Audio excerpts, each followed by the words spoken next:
Hello everyone, कैसे हैं आप सब। तो फाइनली अमेंडमेंट लेक्चर मैं लेकर आया हूँ फॉर नवंबर और you can say for December 21 examination. ठीक है जी, सही है सर। देखें, आरटीपीज़ के अंदर तो काफ़ी सारी अमेंडमेंट दी हैं और अमेंडमेंट पढ़नी भी हमको, ऑब्वियस सी बात है। मोटा मोटी अगर आप मुझसे बात करें तो अमेंडमेंट को मैं 3 हेड में बांट सकता हूं जो अमेंडमेंट आपके लिए लागू हैं। एक तो काफ़ी सारी अमेंडमेंट्स आई हैं पेनल्टी के अंदर, ठीक है। एक बड़ा अमेंडमेंट है सीएसआर के अंदर, और बाकी छोटे मोटे कुछ अमेंडमेंट्स हैं वो हमें देखने हैं, ठीक है ना। तो पहले हम क्या करेंगे, पहले पढ़ेंगे आपका अमेंडमेंट अदर वाला, फिर सीएसआर वाला, फिर पेनल्टी वाला, ठीक है।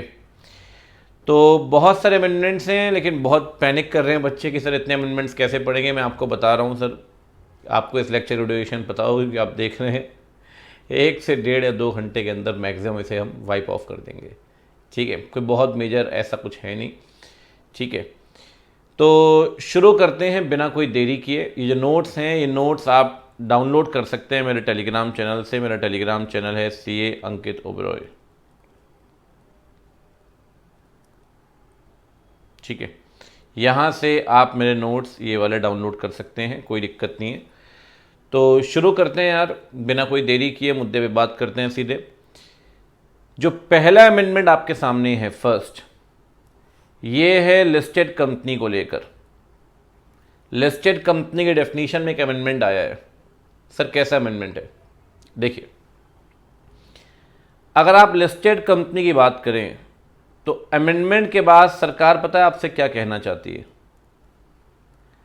अमेंडमेंट के बाद सरकार लिस्टेड कंपनी का दायरा बहुत सीमित करना चाहती है, बहुत सीमित, बहुत लिमिटेड परव्यू होगा। मतलब हर कंपनी को आप लिस्टेड कंपनी नहीं मानेंगे।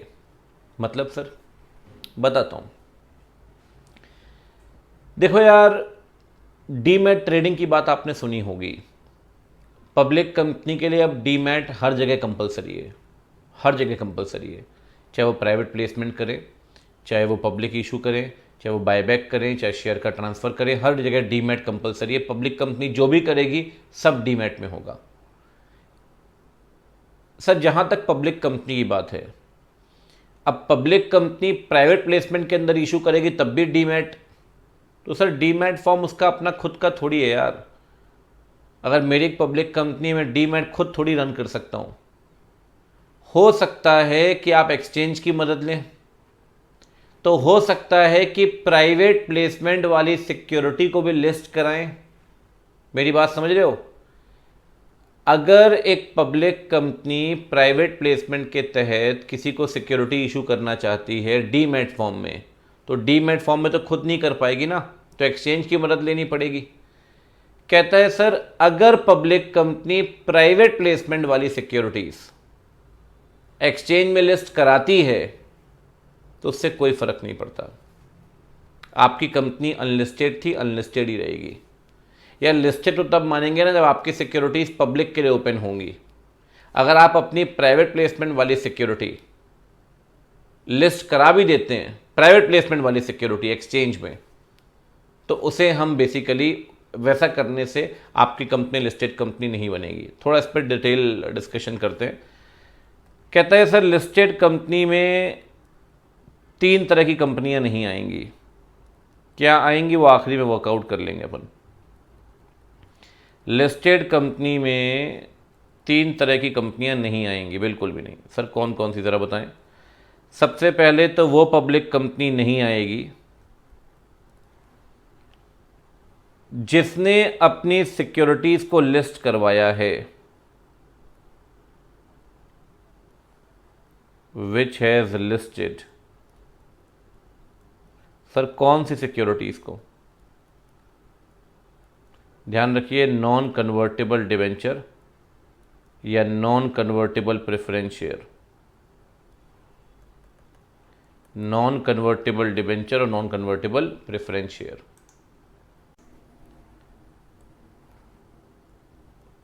नॉन कन्वर्टेबल प्रेफरेंस शेयर या दोनों। अगर कोई भी पब्लिक कंपनी इनको लिस्ट कराती है एक्सचेंज में, इक्विटी शेयर्स नहीं, ध्यान रखना इक्विटी शेयर्स में दिक्कत हो जाएगी sir. Non convertible preference share या नॉन कन्वर्टेबल प्रेफरेंस शेयर अगर लिस्टेड करवाती भी है तब भी कंपनी अनलिस्टेड ही बनी रहेगी, नॉन लिस्टेड बनी रहेगी, उसे लिस्टेड कंपनी नहीं मानेंगे, नहीं मानेंगे। इवन मिलता जुलता पॉइंट प्राइवेट कंपनी के लिए भी रख दिया गया और बोला गया अगर प्राइवेट कंपनी, ध्यान रखना बच्चा पार्टी, अगर प्राइवेट कंपनी अपने non convertible debenture which has listed its non convertible debenture, कौन से वाले, ऑब्वियस सी बात है ये तो करी प्राइवेट प्लेसमेंट कर सकती है, बस पब्लिक इशू तो वैसे भी नहीं ला सकती। ओके, मतलब पब्लिक कंपनी लिस्टेड नहीं कहलाएगी, नहीं कहलाएगी अगर वो अपने नॉन कन्वर्टेबल डिवेंचर या non convertible preference share PP basis वाले लिस्ट कराती भी है। तो मैं आपसे पूछता हूं सर कब कहलाएगी बताइए लिस्टेड? लिस्टेड तब कहलाएगी पब्लिक कंपनी, सुनना मेरी बात ध्यान से, जब पब्लिक कंपनी ने किसको लिस्ट कराया होगा, सुने, पब्लिक कंपनी ने लिस्ट कराया होगा पता है किसको, इक्विटी शेयर्स को, ठीक है, और कन्वर्टेबल डिवेंचर को, सही बात है, और कन्वर्टेबल प्रेफरेंस शेयर को, और नॉन कन्वर्टेबल डिवेंचर और नॉन कन्वर्टेबल प्रेफरेंस शेयर, सही बात सर, वो तो ऊपर आ गया बेटा पब्लिक के लिए।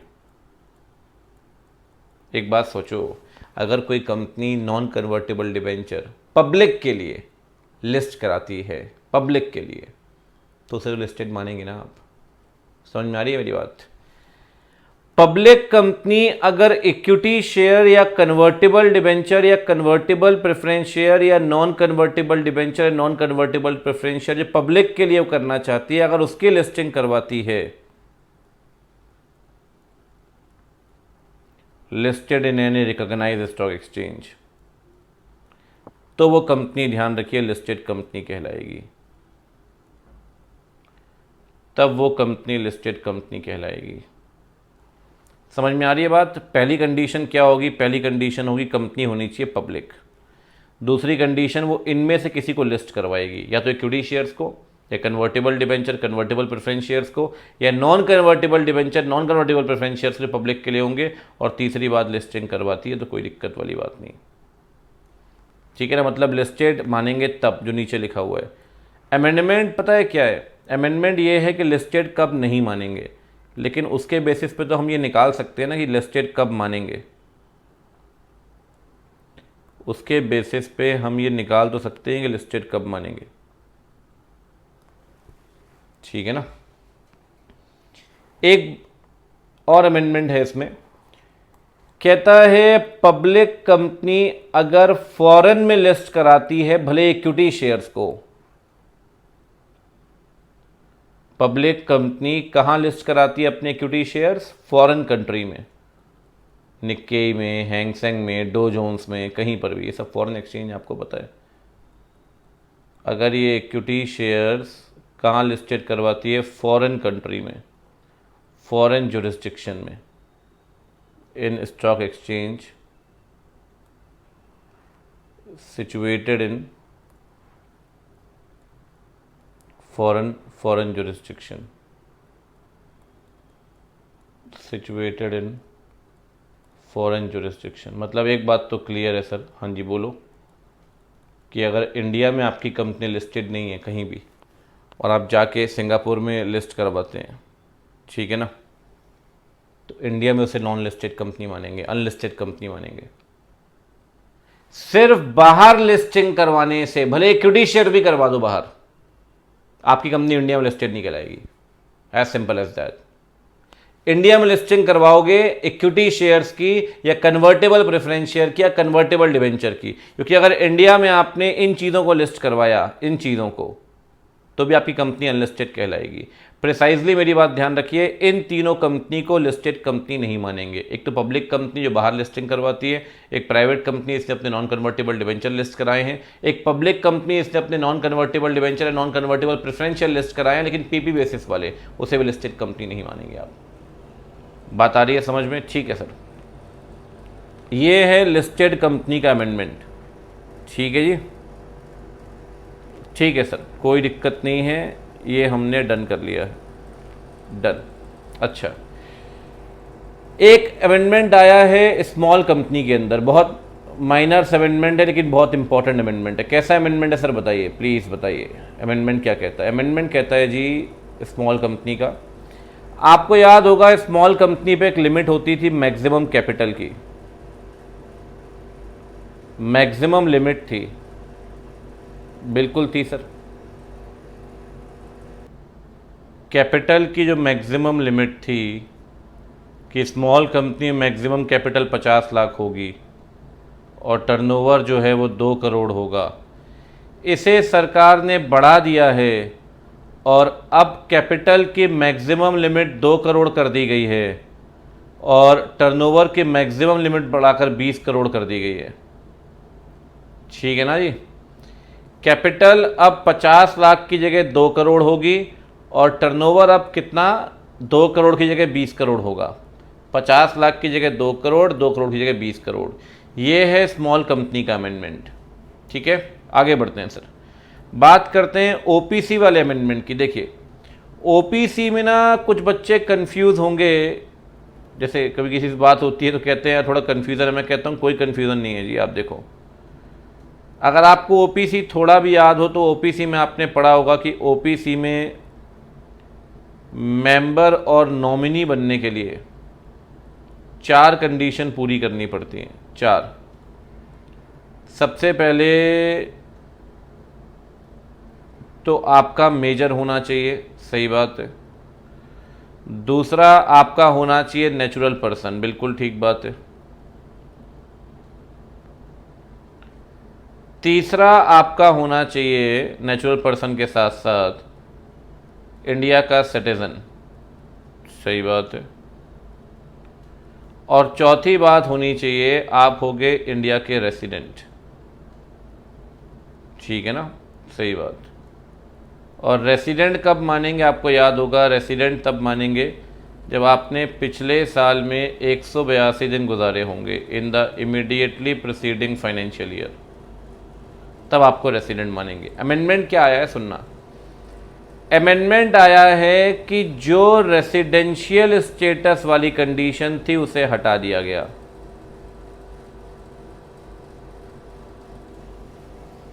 कहता है आपका रेसिडेंट हो या नहीं कोई फ़र्क नहीं पड़ता, बस एक बात ध्यान रखिएगा, उसने कम से कम 120 दिन इंडिया में गुजारे होंगे।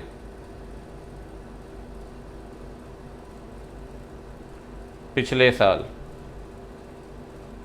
तो सर ऐसा भी तो कह सकते हैं कि रेसिडेंशियल स्टेटस की डेफिनीशन चेंज हो गई, पहले 182 दिन में रेसिडेंट मानते थे, अब 120 दिन में मानेंगे। नहीं, यही मैं आपको समझा रहा हूँ, यही कन्फ्यूज़न का पॉइंट है। अब कहता है रेसिडेंट होना ज़रूरी नहीं है लेकिन कम से कम 120 दिन रहेगा। तो रेसिडेंट की तो डेफिनीशन आज भी 182 दिन की है, बस ये कि आपके में से कंडीशन हटा दी। समझ रहे हो आप? रेसिडेंट की डेफिनीशन चेंज नहीं की गई बच्चे, रेसिडेंट की डेफिनीशन चेंज नहीं की गई। ये बोला गया आप रेसिडेंट हो या नहीं कोई फ़र्क नहीं पड़ता लेकिन 120 दिन कम से कम गुजारोगे। मतलब रेसिडेंशियल स्टेटस की आज भी डेफिनीशन 182 दिन से, 182 डेज से ही पूरी होगी। बस इतना है कि आपको मानने की ज़रूरत नहीं। ठीक है ना? अब आप 120 दिन अगर आप गुजारते हैं तो आप मेंबर नॉमिनी बन सकते हैं, कोई दिक्कत नहीं। ये एक पहला अमेंडमेंट है ओपीसी में। ठीक है, दूसरा अमेंडमेंट हमने हमेशा पढ़ा है, हमेशा, वो अमेंडमेंट अब आया है। कहता है जी अगर ओपीसी को आप या तो प्राइवेट में कन्वर्ट करेंगे या पब्लिक में कन्वर्ट करेंगे ओपीसी को। अमेंडमेंट क्या आया है? बहुत जनरल सा अमेंडमेंट है। अगर प्राइवेट में कन्वर्ट करते हैं, प्राइवेट में, तो ऑब्वियस सी बात है मेंबर्स का नंबर बढ़ाकर 2 करना पड़ेगा, क्योंकि प्राइवेट में कम से कम 2 लोग चाहिए, और डायरेक्टर्स का नंबर बढ़ाकर भी 2 करना पड़ेगा, कि वहाँ भी कम से कम 2 डायरेक्टर चाहिए। ऐसे अगर आप पब्लिक कंपनी में कन्वर्ट करते हैं तो ध्यान रखिए पब्लिक में कम से कम 7 मेंबर चाहिए होते हैं, पता होगा आपको। पब्लिक के अंदर कम से कम 7 मेंबर चाहिए होते हैं। यहाँ मेंबर बढ़ाकर आप 7 कर दो पब्लिक के अंदर, और डायरेक्टर बढ़ाकर 3 कर दो, बस। ठीक है ना। तो ओपीसी में ये 2 अमेंडमेंट हैं। अभी तक 3 अमेंडमेंट मैं आपको पढ़ा चुका हूँ। पहला अमेंडमेंट था आपका लिस्टेड कंपनी वाला, दूसरा था स्मॉल कंपनी वाला, और तीसरा है ओपीसी वाला। ठीक है ना। ठीक है सर, चलिए जी आगे बढ़ते हैं, बात कर लेते हैं अगले अमेंडमेंट के, अमेंडमेंट नंबर 4। ये है बेसिकली रिजर्वेशन ऑफ नेम को लेकर। आपने देखा होगा कि रिजर्वेशन ऑफ नेम के लिए बेसिकली जो टाइम लिमिट है वो है 20 डेज़ की, कि जो नाम आप रिज़र्व करा रहे हैं वो नाम रिज़र्व होगा for 20 days in the case of proposed company. उसके लिए आप एप्लीकेशन देते हैं थ्रू स्पाइस प्लस रन, ठीक है। तो आपका नाम अप्रूव करता है, फिर वो नाम रिज़र्व रहता है। एग्जिस्टिंग कंपनी में टाइम लिमिट 60 दिन की है। एग्जिस्टिंग कंपनी में यही टाइम लिमिट 60 डेज़ की है जो आप यहाँ देख रहे हैं ऑफ 20 डेज़। थोड़ा बात को समझना ध्यान से, बताइए सर। फॉर एग्ज़ाम्पल आपने नेम के लिए एप्लीकेशन दी, ठीक है सर। आपने एप्लीकेशन दी 15 जून को कि भाई नाम रिज़र्व कराना है, ठीक है सर। आपको अप्रूवल मिल रही है नेम के रिज़र्वेशन की, अप्रूवल 1 जुलाई को आरओसी ने डन कर दिया और आपको अप्रूवल दे दी कि आपका नाम रिज़र्व हो गया है, ठीक है। अब सर ये जो नाम रिज़र्व हुआ है ये ओरिजिनली कितने टाइम पीरियड के लिए आप बताएं। ये ओरिजिनली हुआ है फॉर 20 डेज। अगर हम प्रपोज्ड कंपनी की बात करें, कहता है सर आप ना इसे एक्सटेंड करवा सकते हैं। ये जो 20 दिन है ये 40 दिन भी हो सकता है। बहुत बढ़िया।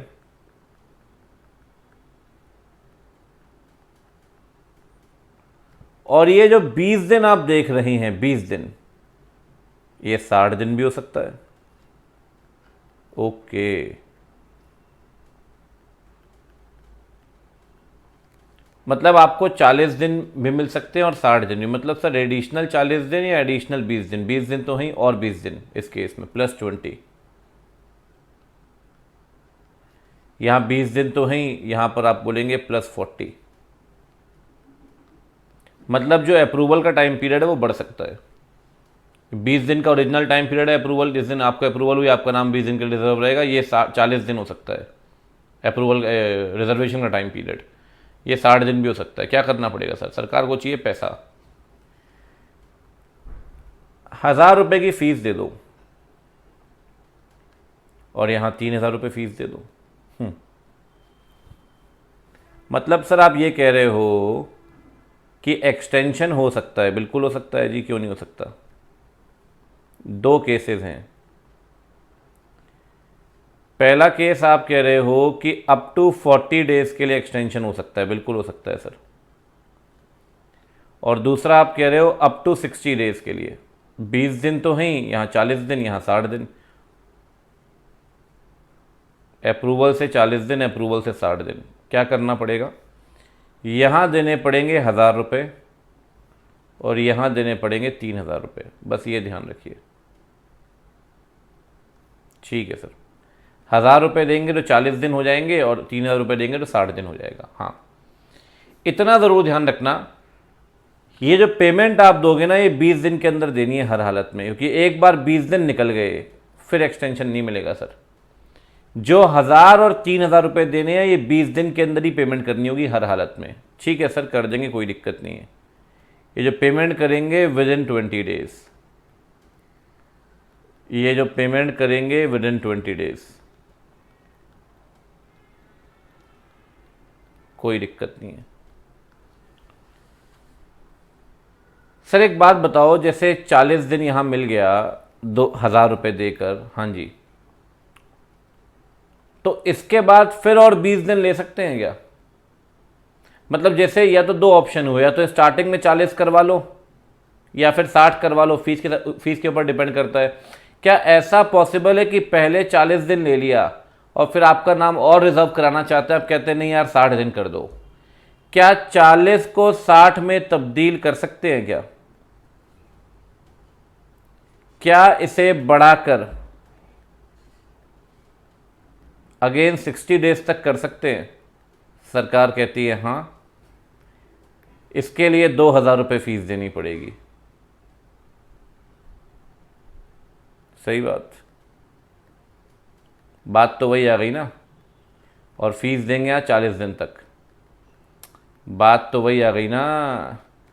या तो स्टार्टिंग में 60 दिन ले लो 3,000 रुपये देकर, या स्टार्टिंग में 40 दिन, हाँ 40 दिन लो 1,000 रुपये देकर, 40 दिन हो गए, आपको लगता है नहीं 60 करवाने अभी और नाम रिजर्व करवाना है, तो और 2,000 रुपये दो, या तो 3,000 एक साथ दे दो, या 1,000 और 2,000 रुपये अलग अलग दो। दोनों ही केसेस में यहाँ पहले से ही 60 दिन का एक्सटेंशन मिलेगा, यहाँ 40 था फिर 60 हो जाएगा। ये ध्यान रखना, ये 20 + 40 + 60 नहीं है। अप टू 40 डेज़ का मतलब क्या है? अप टू 40 डेज़ का मतलब है +20, और अप टू 60 डेज़ का मतलब क्या है? 20 ओरिजिनली था, 20 और मिला ऊपर, और 20 और आपको अब मिल जाएगा। समझ में आ रही है बात? मतलब 40 दिन का टाइम पीरियड मिल जाएगा 1,000 रुपये देकर। अगर इसे 60 दिन करवाना चाहते हैं, 60 दिन, तो फिर और 2,000 रुपये दीजिए, या पहले ही 3,000 रुपये दे दो, सीधे 20 दिन 60 दिन हो जाएगा। हो रहा है क्लियर? ये क्रक्स है सर, ये अमेंडमेंट है। जो टाइम पीरियड है उसे 40 दिन करवा सकते हैं या 60 दिन। 40 दिन करवाइए 1,000 रुपये दीजिए, 60 दिन करवाइए 3,000 रुपये दीजिए। 40 दिन करवाया है, फिर 60 दिन में बदलना चाहते हो तो और 2,000 रुपये देने पड़ेंगे, ठीक है ना? वो 2,000 रुपये दोगे 40 दिन के अंदर, क्योंकि 60 दिन और मतलब और 20 दिन करवाने ना आपको 60 दिन। ठीक है सर, ये है अमेंडमेंट नंबर 4। बहुत बढ़िया सर, आगे बढ़ते हैं। अब छोटे मोटे अमेंडमेंट से कोई इतना बड़ा मेजर अमेंडमेंट दिखेगा नहीं आपको। नंबर 5, ये अमेंडमेंट है डिपॉजिट को लेकर। क्या कहता है सर, बताइए ये अमेंडमेंट? ये अमेंडमेंट कहता है जी, ये अमेंडमेंट कहता है अगर किसी स्टार्टअप कंपनी ने, मैं यहां पे लिख रहा हूं शॉर्ट में, अगर किसी स्टार्टअप कंपनी ने, ठीक है, कन्वर्टेबल सिक्योरिटी को इशू करके, ठीक है, 25 लाख रुपए या उससे ऊपर लिए हैं, ठीक है, किसी पर्सन से एक बार में, सिंगल ट्रांच, उसे डिपॉजिट नहीं मानेंगे, उसे डिपॉजिट नहीं मानेंगे। बहुत सिंपल तरीके से मैं आपको बता रहा हूं, बहुत सिंपल तरीके से। Startup company convertible security issue करके 25 लाख रुपए या उससे ऊपर किसी पर्सन से एक बार में, एक मुश्त पैसा, समझ रहे हो, एक बार में, इंस्टॉलमेंट में नहीं, उसे डिपॉजिट नहीं मानेंगे। बस एक बात ध्यान रखिए, ये जो कन्वर्टेबल होगा ना, कन्वर्टेबल, इसका कन्वर्जन हर हालत में 10 साल में होना चाहिए।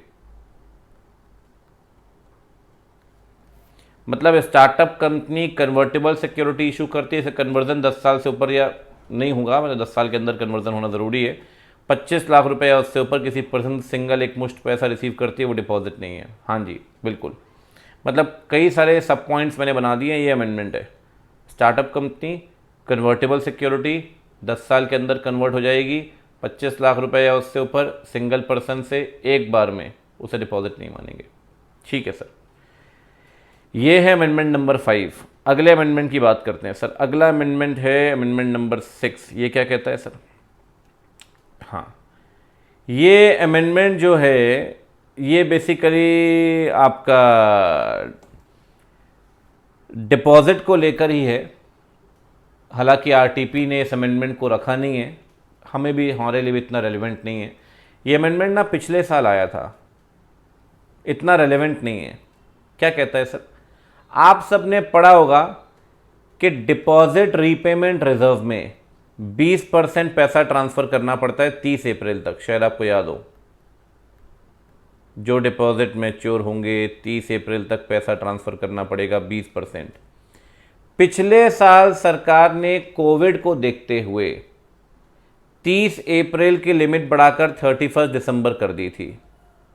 ओके सर, बस जो 30 अप्रैल के जो लिमिट थी पिछले साल 2020 में, उसे बढ़ाकर 31 दिसंबर कर दिया गया था। बस कोई इतना मेजर कोई अमेंडमेंट नहीं है इसके अंदर, ठीक है। और देखिए, ये एक अमेंडमेंट था, बड़ा सिंपल सा अमेंडमेंट है सर। आपने देखा होगा बच्चावाड़ी, क्या सर को यह बताओ कि एनुअल रिटर्न फाइल करना पड़ता है। हाँ जी, करना तो पड़ता है सर। और एनुअल रिटर्न अपन फाइल करते हैं सेक्शन 92 के अंदर, याद होगा आपको। और शायद ये भी याद होगा MGT 7 में फाइल करते हैं, सही बात है। जैसा कि हम पहले भी कई बार बात कर चुके हैं, छोटी मोटी कंपनीज़ के लिए मैंने आपने मेरे मुझसे कभी सुना होगा, मैं कई बार कहता हूँ रिलैक्सेशंस देने चाहिए। सरकार ने एक रिलैक्सेशन दिया है। सरकार कहती है स्मॉल कंपनी एंड OPC को हमने आज फ्रीडम दी है कि ये बाकी कंपनियों के जैसे कंप्लीट एनुअल रिटर्न बना के फाइल करने के लिए बाउंड नहीं है। इनके लिए समराइज तरीका होगा और इनका एनुअल रिटर्न का फॉर्म नंबर होगा MGT 7A। समझ रहे हो बच्चों, बाकी कंपनी का एनुअल रिटर्न MGT 7 में, स्मॉल कंपनी और OPC का एनुअल रिटर्न MGT 7A में, ठीक है ना। मतलब MGT 7 भी चलेगा, 7A भी चलेगा। तो सर एक बात बताओ, स्मॉल कंपनी और OPC कब से फाइल करेंगे? ये फाइल करेंगे बेटा पहला फाइनेंशियल ईयर 2021 ही होगा। क्या लिखा है अमेंडमेंट नज़र पढ़ते हैं एक बार। कहता है OPC और स्मॉल कंपनी जो अपना रिटर्न फाइल करेंगे वो करेंगे MGT 7A में, और जो बाकी कंपनीज़ हैं वो जैसे फाइल कर रही हैं वैसे फाइल करती रहेंगी। Other company shall continue to file their annual return in form number MGT 7, ठीक है ना। ठीक है सर, मतलब बाकी कंपनीज़ के लिए MGT 7, OPC स्मॉल कंपनी के लिए 7A, पहला फाइनेंशियल ईयर 2021 है जहाँ से 7A फाइल होना शुरू होगा। ठीक है सर, बढ़िया। आगे बढ़ते हैं जी, आगे बताओ सर। अगला है number 8, section 92। Again annual return के अंदर एक अमेंडमेंट है। क्या अमेंडमेंट है सुनिए। एनुअल रिटर्न में कई सारी बातें बतानी पड़ती हैं। आपको याद होगा होल्डिंग सब्सिडरी की इंफॉर्मेशन, AGM बोर्ड मीटिंग की इंफॉर्मेशन, डायरेक्टर्स की इंफॉर्मेशन, सबकी इंफॉर्मेशन आपको बतानी पड़ती है। उसमें आपको ये भी बताना पड़ता है कि आपकी इनडेटनेस क्या है, कितनी इनडेटनेस है, उसके स्टेटस आपको देना पड़ेगा। क्या फॉरेन इंस्टीट्यूशनल इन्वेस्टर का पैसा लगा है आपकी कंपनी में, उसकी डिटेल देनी पड़ेगी। ये सब कुछ बताना पड़ता है sir. Among all the things ये बातें भी बतानी पड़ती है। अमेंडमेंट आया है, अमेंडमेंट कहता है एनुअल रिटर्न में जो चीज़ें बतानी हैं वो बताइए, लेकिन अब से ये 2 चीज़ें नहीं बतानी। मतलब जो इनडेटनेस आपको बतानी पड़ती थी वो इनडेटनेस बताने की ज़रूरत नहीं है। ओमिशन कर दिया सर। ओमिशन किस बारे में? एक तो इनडेटनेस के बारे में और दूसरा फॉरेन इंस्टीट्यूशनल इन्वेस्टर की शेयर होल्डिंग के बारे में। ये दोनों बातें अब नहीं बतानी। ये है अमेंडमेंट नंबर 8। मैंने आपसे पहले भी कहा 3 अमेंडमेंट है जहाँ समय लगेगा थोड़ा सा। एक तो आपका लग चुका है किसमें, ठीक है, रिजर्वेशन ऑफ नेम में थोड़ा सा, एक लिस्टेड कंपनी में, ठीक है। बाकी सब छोटे मोटे अमेंडमेंट्स हैं। आगे बढ़ते हैं सर, और बताओ। हाँ, ये एक सेक्शन ध्यान देने लायक है, सेक्शन 129A। ये क्या कहता है? ये कई सारी बातें करता है सर। जैसे कि क्या होता है यार, देखो मैं जब भी आपने मेरे से 129 पढ़ा होगा, मैं एक बात कहता हूँ हमेशा कि सरकार को छोटी मोटी कंपनीज को रिलैक्सेशंस देने चाहिए। हम छोटी कंपनी को क्यों बोले कि आप फाइनेंशियल स्टेटमेंट बनाओ as per schedule 3, as per accounting standard. Sir किसी की एक दुकान है, 20 लाख का टर्नओवर है साल का, उसे बोलोगे आप AS मानो? क्या ये वाजिब है कि एक छोटी कंपनी को आप बोले आप स्केड्यूल 3 माने, AS माने? सरकार ने आप कह सकते हैं कई सालों के बाद अब जाकर ये समझा है कि छोटी कंपनीज के ऊपर रिलैक्सेशन देना ज़रूरी है। छोटी कंपनीज के ऊपर हम बर्डन नहीं डाल सकते कि आप फाइनेंशियल स्टेटमेंट बनाओ, आप ये करो, आप एएस मानो। सर बहुत हेक्टिक हो जाएगा। सरकार नया सेक्शन लेकर आई है। सरकार कहती है 129A के अंतर्गत, क्या कहती है सर? सरकार कहती है कि कुछ कंपनीज को हम प्रिस्क्राइब करेंगे, अभी तक प्रिस्क्राइब किया नहीं है। मैं लिख देता हूं प्रिस्क्राइब कंपनीज, प्रिस्क्राइब्ड कंपनीज। इनको क्या करना होगा सर? ये अपने फाइनेंशियल रिजल्ट बनाएंगे। बहुत बढ़िया सर, वर्डिंग देख रहे हो आप? फाइनेंशियल स्टेटमेंट नहीं लिखा है, फाइनेंशियल रिजल्ट बना है। मैं इस बारे में बहुत पहले से कह रहा हूं सर, सरकार ऐसा तरीका बनाए कि 2-3 पेज का फॉर्मेट हो, बहुत सिंपल सा, छोटी कंपनियों के लिए। एक में P&L हो और एक में बैलेंस शीट हो। उसे डाउनलोड करो, फिल करो और भर दो। क्या का फाइनेंशियल स्टेटमेंट बनाने की ज़रूरत है सर? बहुत सिंपल फॉर्मेट हो वो बनाइए और भरिए। सरकार फॉर्मेट जल्द लाएगी और सरकार बोलेगी 2 पेज का फॉर्मेट है जी, इसमें फाइनेंशियल रिजल्ट बनाइए और पोस्ट करिए। Sir ease of doing business होना चाहिए। छोटे कंपनी के ऊपर फाइनेंशियल स्टेटमेंट बनाने का बर्डन क्यों डालोगे आप? सही बात। सर फाइनेंशियल रिजल्ट्स बनेंगे, हाँ जी, वर्डिंग देखें आप ज़रा, to prepare the financial results. सही बात।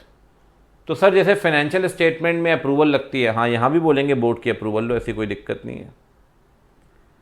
सरकार आगे चल के ये तक कह सकती है उन फाइनेंशियल रिजल्ट की या तो कंप्लीट ऑडिट होगी या लिमिटेड रिव्यू। ये बहुत कमाल का पॉइंट है सर। अभी तक स्टैट ऑडिट में से किसी को भी एग्जेम्पशन नहीं दिया गया। सारी कंपनी को स्टैट ऑडिट करवानी ज़रूरी है, लेकिन ये पॉइंट देख के लगता है कि सरकार कुछ कंपनीज को ऑडिट में से एग्जेम्पशन दे सकती है। सरकार बोलेगी आपको ऑडिट करवाने की ज़रूरत नहीं है, आप लिमिटेड रिव्यू करवाइए, काफ़ी है। अब सर ये लिमिटेड रिव्यू क्या होगा, ये सरकार बताएगी, जिसमें ऑडिटर को बोलेगी कि ऑडिटर क्या, उसको बोलेगी रिव्यूअर या ऐसा कुछ, एग्जामिनर, जो थोड़ी बहुत चीज़ें चेक करेगा, दैट्स इट। कंप्लीट ऑडिट की ज़रूरत भी नहीं है छोटी कंपनी को। लेकिन हमारे पॉइंट ऑफ व्यू से ठीक नहीं है सर। अगर ऑडिट से एग्जेम्पशन दे दिया आपने तो ऑडिटर कहाँ जाएगा? लेकिन sir ease of doing business के लिए करना पड़ेगा कि फाइनेंशियल रिजल्ट्स बनाओ, उसकी कंप्लीट ऑडिट करवानी है या लिमिटेड रिव्यू, सरकार आपको बोलेगी। 129A तो आ चुका है, लेकिन अभी तक रूल्स इसके सपोर्ट में नोटिफाई नहीं हुए। जैसे रूल्स नोटिफाई होंगे, काफ़ी डिस्क्रिप्टिव होगा ये सेक्शन और काफ़ी कुछ चीज़ें देखने को आपको मिलेंगी 129A के अंदर, ठीक है ना। और साथ में कहता है जी ROC के पास फाइलिंग करनी होगी आपको 30 दिन के अंदर। सही बात। तो कह रहा है जी फाइनेंशियल रिजल्ट बनाओ, सही बात है। To obtain approval of board, board की अप्रूवल लो, और अल्टीमेटली जैसा कि मैंने आपसे कहा कंप्लीट ऑडिट करवानी है, get its result, financial result completely audited और लिमिटेड रिव्यू। वो क्या होगा ना, मैं आपको बताऊंगा। शेयर कैपिटल और टर्नओवर के हिसाब से लिमिट बना देगी सरकार। इतना टर्नओवर है 20 लाख तक तो लिमिटेड रिव्यू करवा लो, 20 लाख से ऊपर लेकिन 2 करोड़ तक है, 5 करोड़ तक है तो कंप्लीट ऑडिट करवाओ, ऐसा करके बोलेगी सरकार, ठीक है। और फाइलिंग विद ROC 30 दिन के अंदर। आप कह सकते हैं 129A अपने आप में कंप्लीट चैप्टर होगा। समझ रहे हो आप मेरी बात? ध्यान से देखो, जिसके अंदर फाइनेंशियल रिजल्ट्स को बनाने की भी बात की गई होगी, जिसके अंदर बोर्ड के अप्रूवल की बात भी की गई होगी, जिसके अंदर ऑडिट की भी जिक्र किया गया होगा और जिसके अंदर फाइलिंग का भी जिक्र किया गया होगा। अगर नॉर्मल कंपनी की बात करिए तो नॉर्मल कंपनी में यहाँ लगता है 128 और 129, याद करो कि फाइनेंशियल स्टेटमेंट बनाने पड़ेंगे और कैसे बनेंगे वो सब दिया हुआ है। नॉर्मल कंपनी में बोर्ड की अप्रूवल दी जाती है 134 के अंदर, याद करिए। नॉर्मल कंपनी में ऑडिट के प्रोविज़न तो आपको पता है सर 139 से लेकर 147 तक, और नॉर्मल कंपनी में फाइलिंग विद ROC 137 के अंदर। इतने सेक्शन लगते हैं नॉर्मल कंपनी में, लेकिन छोटी कंपनी में सिर्फ एक सेक्शन लगेगा 129 से 129 से हम सब कुछ बता देंगे कि कैसे बनेंगे, क्या बनेंगे, कैसे फाइल और क्या बोर्ड की अप्रूवल और क्या कुछ सब बता देंगे सर, कोई दिक्कत नहीं है। ठीक है सर, आ रही है बात समझ में? डन है, क्लियर है, ठीक, डन। ये हो गई आपकी 9th अमेंडमेंट। ठीक है, अब जहां मेजर फेरबदल है, मेजर सेक्शन 135 के अंदर कई सारे अमेंडमेंट हैं सीएसआर में, कई सारे। 135 135 135 और सीएसआर रूल्स, ये भी 135 से ही कनेक्टेड है। मैंने आपसे स्टार्टिंग में कहा था, एक सीएसआर का बड़ा अमेंडमेंट है, एक पेनाल्टी मेजर अमेंडमेंट है और एक अदर अमेंडमेंट्स हैं। अदर अमेंडमेंट्स आप कह सकते हैं करीब करीब हमने डिस्कस कर लिए हैं, सिर्फ एक 143 बाकी है, उसे आखिरी में बात करेंगे इसकी। ठीक है, 143 की बात आखिरी में करेंगे, लेकिन पहले 135 की बात कर लेते हैं। देखो यार 135 क्या बोलता है, मैं इसको समझाऊं उससे पहले आपको 2-3 बातें बता देता हूँ 135 के बारे में जो नई आई हुई हैं। ठीक है ना? ठीक है सर, फिर उसके बाद बात करेंगे। देखो जी 135 के अंदर क्या अमेंडमेंट है और रूल्स क्या कहते हैं, ये थोड़ा समझना पड़ेगा आपको। ठीक है, बताओ सर। कहता है जी as far as 135 is concerned, जहां तक 135 की बात है, हाँ जी सर, जिन कंपनीज को सीएसआर मानना है, बिल्कुल सही बात है, वो सीएसआर एक्सपेंडिचर करेंगे। बिल्कुल सही बात है सर। आपको पता है पिछले 3 साल का एवरेज नेट प्रॉफिट का 2% होता है। सीएसआर एक्सपेंडिचर करोगे तो प्रोजेक्ट की तरफ करोगे। सरकार ने ना मेजर 3-4 चीज़ों पे फोकस किया, मैं आपको बताता हूँ। मेजर फोकस है सरकार का 3-4 चीज़ों पे अमेंडमेंट के अंदर, और रूल्स के अंदर क्या है वो मैं आपको बताऊंगा। पहला फोकस सरकार का ये है, सरकार कहती है अगर आप सीएसआर एक्सपेंडिचर करते हैं, सीएसआर एक्सपेंडिचर, सुनना मेरी बात ध्यान से, तो सर सीएसआर प्रोजेक्ट की तरफ होगा, बिल्कुल होगा सर। सीएसआर की अपनी एक लिमिट है 2% of average net profit of the immediately preceding 3 financial years. 2 बातें हो सकती हैं सर, 2 बातें हो सकता है। आपने पैसा खर्च करना था 2 करोड़ रुपए, आपने खर्च कर दिया जी 2 करोड़ की जगह 2 करोड़ 60 लाख रुपए। सीएसआर ड्यू जो देना था, सीएसआर एक्चुअली स्पेंट। सर कोई ज़्यादा क्यों करेगा बताइए? बेटा ऐसा है, हॉस्पिटल बनवा रहे हो गरीब लोगों के लिए, फ्री में इलाज होगा, 2 करोड़ रुपए खर्च हो गए, अभी हॉस्पिटल अधूरा है, तो क्या ये बोल के छोड़ दोगे या अगले साल पूरा करेंगे? समझ रहे हो आप मेरी बात? 60 लाख रुपए जो एक्सेस खर्च कर दिया आपने, मेरी बात समझ रहे हो, ये एक्सेस पैसा खर्च है। पहला अमेंडमेंट ये कहता है अगर सीएसआर में एक्सेस पैसा खर्च किया है, एक्सेस, तो ध्यान रखना सीएसआर में जो एक्सेस पैसा आपने खर्च किया होगा, जो एक्सेस मनी आपने खर्च की होगी सीएसआर में, उस एक्सेस पैसे को आप अगले 3 साल में सेट ऑफ कर सकते हैं। It can be set of in the next 3 years. ये पहला अमेंडमेंट है, नेक्स्ट 3 ईयर्स, अगले 3 साल में आप इसे सेट ऑफ कर सकते हैं सर। मतलब अगले साल जब देना होगा तो पिछले साल का एडजस्ट कर लेना कि पिछले साल ज़्यादा दिया था, इस बार कम देना होगा। पिछले साल ज़्यादा दिया था, इस बार कम दोगे कंपैरेटिवली, मतलब एडजस्टमेंट हो सकता है, सेट ऑफ कर सकते हो, कोई दिक्कत नहीं है। एक ये अमेंडमेंट है।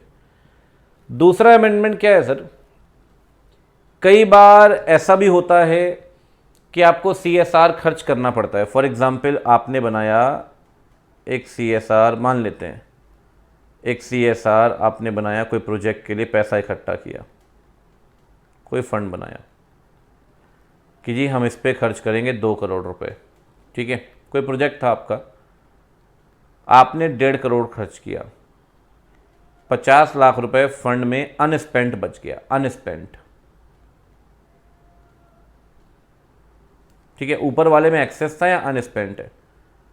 ठीक है, अब ये जो 50 लाख रुपए आप देख रहे हो, 50 लाख रुपए जो अनस्पेंट अमाउंट है,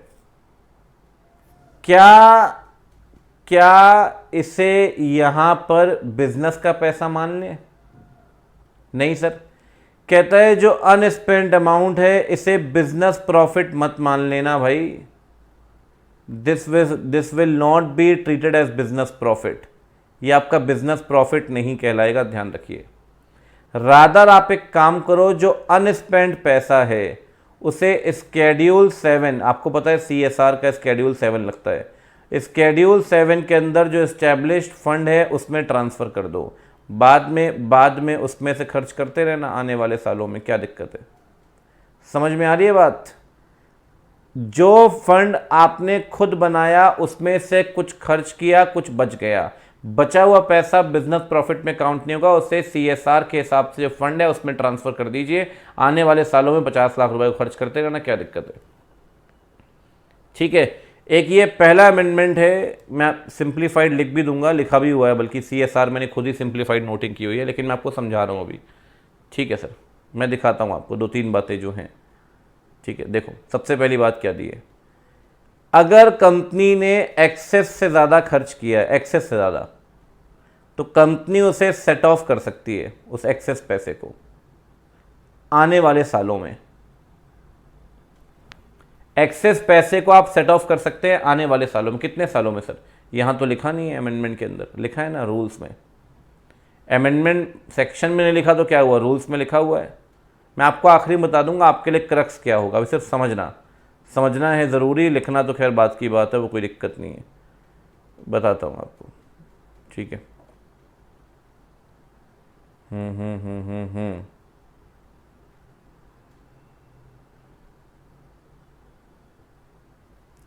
कहता है जो एक्सेस पैसा है वो एक्सेस पैसा आप सेट ऑफ करिए कितने सालों में?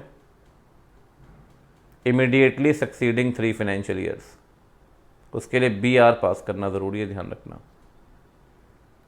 सर मैं कहता हूँ बढ़िया रिजोल्यूशन, बढ़िया अमेंडमेंट पास हुआ है यार। किसी ने एक्सेस पैसा खर्च कर दिया होता पहले, उसे सेट ऑफ का राइट ही नहीं था, तो हर आदमी रुक जाएगा ना कि एक्सेस क्यों खर्च करूं, सेट ऑफ तो मिलना नहीं है।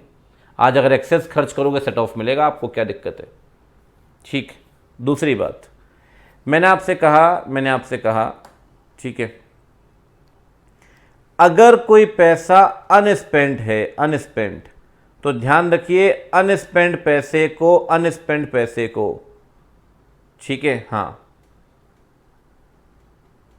स्केड्यूल 7 वाले में ट्रांसफ़र करेंगे फंड में, उसे रखना नहीं है सर। जो अनस्पेंट अमाउंट है उसे किसी भी फंड में ट्रांसफ़र करिए जो स्केड्यूल 7 के अंदर दिया गया है। कब तक? जब तक कि कोई डेडिकेटेड फंड नहीं बन जाता। अभी तक तो बना नहीं है। जब तक कि कोई डेडिकेटेड फंड नहीं बन जाता, ठीक है ना, इस पर्पस के लिए, तो जो जनरल पर्पस के लिए बनाया गया है स्केड्यूल 7 का फंड, वो बना दो।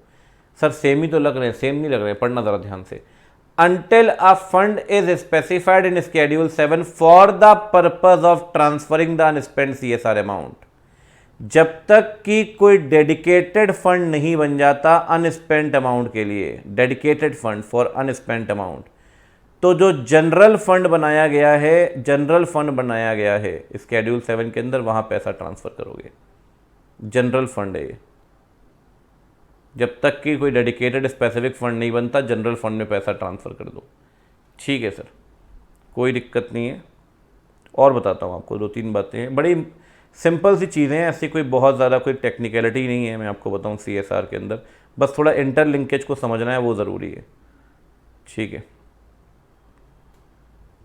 ठीक है सर। कहते हैं सर अगर CSR खर्च करने के बाद कुछ पैसा बच गया, बताया था मैंने आपको, उसे बिजनेस प्रॉफिट ना माने, बल्कि उसे लेकर जाएं अनस्पेंट अमाउंट में। ये मैंने आपको मेन पॉइंट बताया था, अनस्पेंट CSR अकाउंट में और हर हालत में वो पैसा 6 महीने के अंदर खर्च हो जाना चाहिए फाइनेंशियल ख़त्म होने के। मतलब बताता हूँ, देखो मतलब ये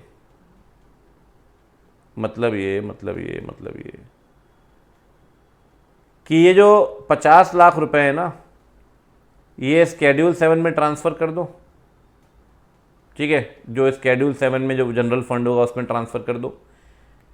अब जैसे ये है 20-21 का सरप्लस, 20-21 का सरप्लस ये ट्रांसफ़र कर दिया, ये 31 मार्च तक ट्रांसफ़र हो गया। कहता है अगले 6 महीने में ये जो अमाउंट ट्रांसफ़र किया है खर्च करना होगा, इट शुड बी स्पेंट। समझ रहे हो आप मेरी बात?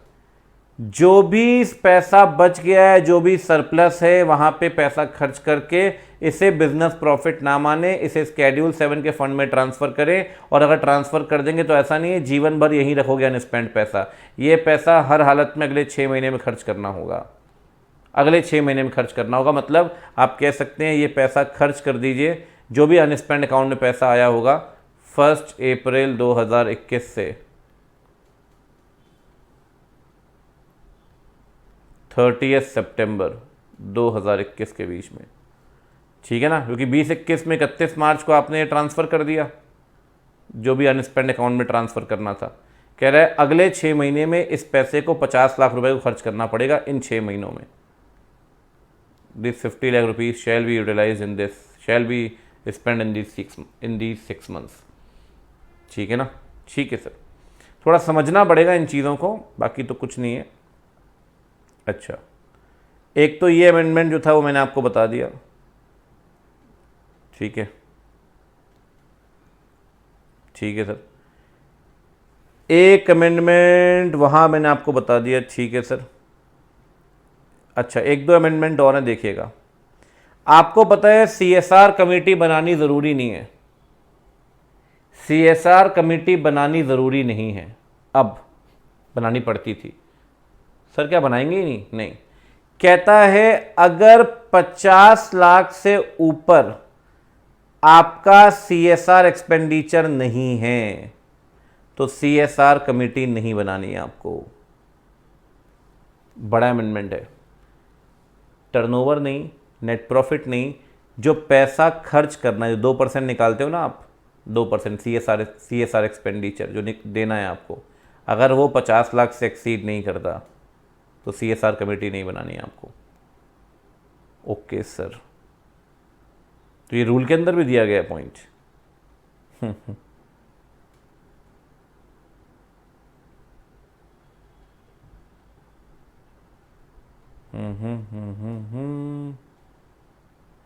देखो, एक मिनट रुकना,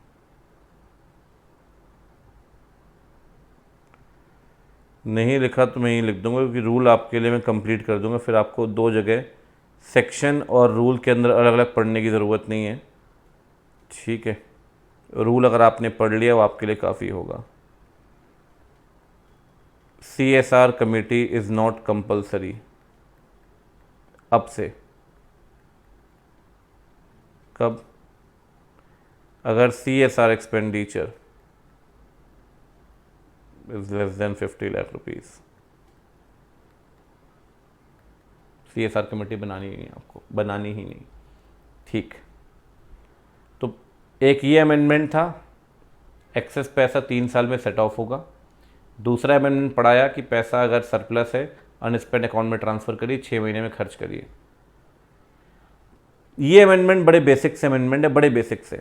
क्या कहते हैं, पिछले साल आए थे अमेंडमेंट, क्या कहते हैं सुनो, बहुत सिंपल सी बात है। कहता है सर आपने ना स्केड्यूल 7 पढ़ा होगा, उसमें लिखा हुआ है ये सब कुछ CSR एक्टिविटी मानी जाएगी, हंगर मिटाना, पॉवर्टी मिटाना, चाइल्ड मोर्टेलिटी मिटाना, डिसीजेस को मिटाना, उसके लिए आप काम करते हैं तो CSR है। उसमें एक नया पॉइंट और ऐड हुआ है, कहता है अगर आप रिसर्च एंड डेवलपमेंट करते हैं, नई वैक्सीन, ड्रग और मेडिकल डिवाइसेस रिलेटेड टू कोविड-19, कोविड-19 के लिए की गई रिसर्च एंड डेवलपमेंट में होने वाला पैसा भी CSR एक्सपेंडिचर अलाउ हो गया सर, लेकिन सिर्फ 3 फाइनेंशियल ईयर के लिए, 20-21, 21-22, 22-23। मतलब जो भी पैसा वैक्सीन की रिसर्च में लगेगा वो CSR एक्सपेंडिचर है। मतलब सर एक बात तो क्लियर है, अगर कोई वैक्सीन की रिसर्च कर रही है कोई भी कंपनी, हम उसे पैसा दे दें, हमारे लिए CSR एक्सपेंडिचर कहलाएगा। हाँ, क्योंकि मैं आपको बता दूं ये बात, ठीक है, CSR के अंदर कोविड-19 की रिसर्च को इंक्लूड किया गया है। CSR के अंदर वैक्सीन, ड्रग्स और दवाइयों के बनाने को लेकर इंक्लूड किया गया है। तो अगर कोई भी कंपनी ऐसा काम करती है तो कहीं ना कहीं वो काम वही CSR ही है। और अगर आप उसे देते हैं, फॉर एग्जांपल ये है आपकी, ठीक है, सीरम इंटरनेशनल, ठीक है, ये है फॉर एग्जांपल भारत बायोटेक, इन्होंने कोवैक्सीन बनाई है, शायद आपको पता होगा। अगर भारत बायोटेक ने कोवैक्सीन बनाई है या इस पे भी और भी रिसर्च कर रहे हैं, कोवैक्सीन, ठीक है, और अगर टाटा इन्हें 10 करोड़ रुपए देता है वैक्सीन के रिसर्च के लिए, तो कोई उपकार नहीं कर रहा सर, ये टाटा का CSR एक्सपेंडिचर काउंट होगा जो उसे देना ही देना है।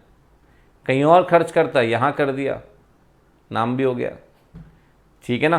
तो जो भी वैक्सीन, दवाइयों, कोविड-19 में काम कर रहे हैं उसे CSR एक्सपेंडिचर माना जाएगा, लेकिन 3 फाइनेंशियल ईयर के लिए, 20-21, 21-22 और 22-23, ठीक है। ये रूल के अंदर भी पॉइंट मिल जाएगा। एक बात और की गई है, स्केड्यूल 7 में ना एक पॉइंट है, कहता है स्केड्यूल 7 में अगर आप prime minister national relief fund में डोनेशन देंगे तो वो भी कहीं ना कहीं CSR काउंट होगा, ठीक है। एक पॉइंट और ऐड कर दिया उसमें, PM केयर फंड, याद होगा आपको, PM केयर फंड आया था, काफ़ी टाइम हो गया, ठीक है ना। इसका फुल फॉर्म ये है, prime minister citizen assistance and relief in emergency situation fund, short में कहते हैं PM केयर्स फंड। तो अगर PM केयर्स फंड में आप डोनेट करते हैं तो वो भी CSR एक्सपेंडिचर काउंट होगा, कोई दिक्कत नहीं है सर। सही बात, बढ़िया। CSR के सेक्शन में कहाँ कहाँ अमेंडमेंट है मैंने आपको बता दिया, ठीक है। अब रूल्स के अंदर अमेंडमेंट देखेंगे। सर हम सेक्शन रूल्स अलग अलग पढ़ें, मैं आपको कह रहा हूँ रूल खैर काफ़ी ज़्यादा हैं, लेकिन मैंने क्या किया है, जितने भी अमेंडमेंट आए हैं रूल्स के अंदर वो मैंने एक जगह इकट्ठे कर दिए समराइज तरीके से। मतलब मैं आपको बोल रहा हूँ आप ये वाला पढ़ लीजिए, सिर्फ ये वाला अमेंडमेंट CSR के लिए, बाकी कुछ भी पढ़ने की ज़रूरत नहीं है, क्योंकि उसके पॉइंट यहाँ है, जो नहीं होंगे तो अपन ने लिख दिए, उसमें दिक्कत क्या है, ठीक है सर, ठीक। रूल में काफ़ी अमेंडमेंट है, वो हमें देखना पड़ेगा, उसमें टाइम लगेगा। बाकी तो क्या है, बाकी तो सिंपल है, ठीक है ना, ठीक। ये वाला पॉइंट अभी आप पढ़कर आए हो, ये वाला पॉइंट अभी पढ़कर आए हो कि कंपनी अगर रिसर्च एंड डेवलपमेंट पे काम कर रही है नॉर्मल कोर्स ऑफ बिजनेस में, वैक्सीन, ड्रग्स एंड कोविड-19 के लिए, ठीक है ना, तो उसे CSR एक्सपेंडिचर मानेंगे। This will be considered as CSR expenditure.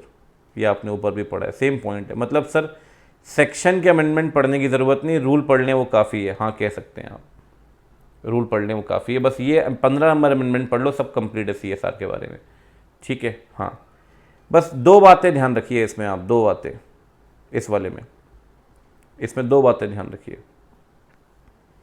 अगर कोविड-19 के लिए रिसर्च वगैरह कर रहे हैं तो कोई दिक्कत नहीं है, बस एक बात ध्यान रखना, जो रिसर्च डेवलपमेंट एक्टिविटी की गई होगी वो किसी ऐसे इंस्टीट्यूट के साथ कोलैबोरेशन में की गई होगी जिसे स्केड्यूल 7 में मेंशन किया गया है।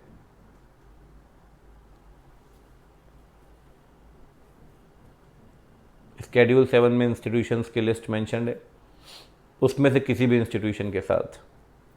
और दूसरी बात, इस बारे में आप जो एनुअल रिपोर्ट बनाएंगे CSR की, आपको पता होगा, आप पढ़ चुके होंगे मेन सेक्शन के अंदर कि CSR की एक एनुअल रिपोर्ट बनती है, वहाँ पे सेपरेट डिस्क्लोज़र दोगे। मतलब ये पूरी आप कह सकते हैं कहानी जो वैक्सीन को लेकर है या वैक्सीन के रिसर्च को लेकर है, कहते हैं जो भी पैसा आप खर्च करेंगे वो कोई दिक्कत नहीं है sir, research and development of vaccine and drugs, उसे CSR कंट्रीब्यूशन माना जाएगा। ठीक है, बस 2 कंडीशन है, the research and development activity is in collaboration with any institute mentioned in schedule 7 and it should be disclose separately in the annual CSR report. ठीक है, साथ में ये पॉइंट आपने पहले भी पढ़ा था कि इसके लिए 3 फाइनेंशियल ईयर तक CSR एक्सपेंडिचर मानेंगे, 20-21, 21-22 और 22-23। कल को अगर कोविड चलता रहा आगे भी तो आगे भी चीज़ें चल सकती हैं, कोई बड़ी बात नहीं है।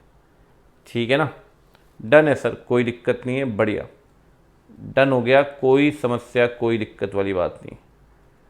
ठीक है सर, अब ये क्या बाकी है इसमें अगर आप देखें तो ये अब हम रूल्स पढ़ना स्टार्ट करेंगे। ठीक है, यहाँ से बाकी सब तो हो गया, एक आखिरी अमेंडमेंट है, ये ऑडिटर के उसका है, लास्ट में आपको बता दूंगा। ठीक है, डन है सर।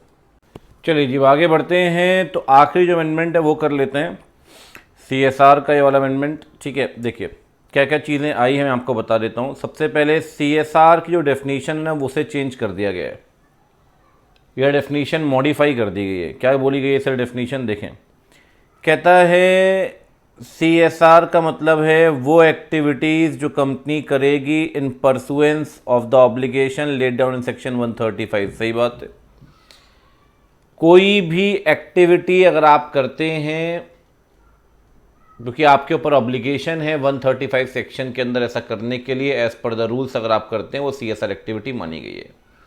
मतलब आप कह सकते हैं CSR एक्टिविटी में क्या आएगा वो कहीं नहीं दिया, लेकिन नेगेटिव लिस्ट में बहुत कुछ दिया गया है। CSR में क्या नहीं आएगा उसमें बहुत कुछ दिया गया है। ठीक है ना, क्या क्या नहीं आएगा मैं आपको बता देता हूँ। सबसे पहला है कि नॉर्मल कोर्स ऑफ बिजनेस में, ये पहले भी था, या आपको याद होगा मैंने पहले भी कभी बताया था, अगर ऑर्डिनरी कोर्स ऑफ बिजनेस में आप कोई काम करते हैं उसे CSR नहीं मानेंगे। अगर एक कंपनी पेड़ पौधे बेचने का काम करती तो ये नहीं बोलेगी हम एनवायरनमेंट की प्रोटेक्शन कर रहे हैं और ये CSR है। तो सर ये ड्रग जो फार्मास्यूटिकल वाला भी पड़ा है बेटा, वो यहाँ से स्टार्ट होता है, प्रोवाइडेड डेट से, वो अलग पॉइंट है, ये फर्स्ट पॉइंट है नॉर्मल कोर्स ऑफ बिजनेस। लेकिन अगर आप अपने नॉर्मल कोर्स ऑफ बिजनेस में भी कोविड वैक्सीन बनाओगे या दवाइयाँ बनाओगे उसे CSR मानेंगे। ठीक है ना, दिया हुआ है, मैंने बता दिया आपको। दूसरी बात कहता है अगर कोई भी एक्टिविटी इंडिया से बाहर करते हैं आप, इंडिया से बाहर, वो CSR एक्टिविटी नहीं कहलाएगी। एक्सेप्शन है, अगर किसी देखो पहला तो ये है, मैं यहाँ पे ग्रीन कलर से हाईलाइट करता हूँ, किसी CSR नहीं मानेंगे। ठीक है, अगर फॉर एग्जांपल किसी स्पोर्ट्स पर्सन की ट्रेनिंग हो रही है इंडिया से बाहर, अब जैसे नीरज चोपड़ा है, उसकी ट्रेनिंग हुई इंडिया से बाहर, सबकी होती है, शूटर्स की ट्रेनिंग होती है।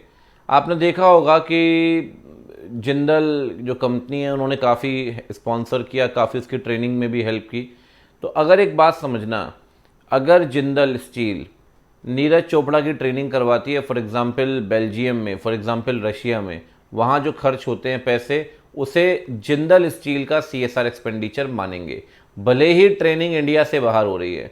वो एक्सेप्शनल पॉइंट है जहाँ पे इंडियन स्पोर्ट्स पर्सन की ट्रेनिंग होती है, जो या तो किसी स्टेट को रिप्रेजेंट कर रहा है, यूटी को रिप्रेजेंट कर रहा है नेशनल लेवल पे, या फिर इंडिया को रिप्रेजेंट कर रहा है इंटरनेशनल लेवल पे। मतलब वो या तो स्टेट का प्लेयर है या यूटी का प्लेयर है या फिर इंडिया का नेशनल प्लेयर है। ठीक है ना, तो अगर ऐसे किसी पर्सन की ट्रेनिंग इंडिया से बाहर होती है तो उसे CSR एक्सपेंडिचर में बेसिकली ध्यान रखिए काउंट करेंगे। मतलब मैं सिंपल आपको शॉर्ट में बताऊं प्रिसाइजली। हाँ सर बताइए, CSR में क्या आएगा, activity as per CSR rules, जिसके लिए ऑब्लिगेशन कहाँ दी गई है, 135 में, obligation laid down in section 135। अगर फटाफट से बात करें तो सर क्या क्या नहीं आएगा CSR में, तो CSR डज नॉट इंक्लूड आपके बिजनेस की एक्टिविटी CSR एक्टिविटी नहीं कहलाएगी।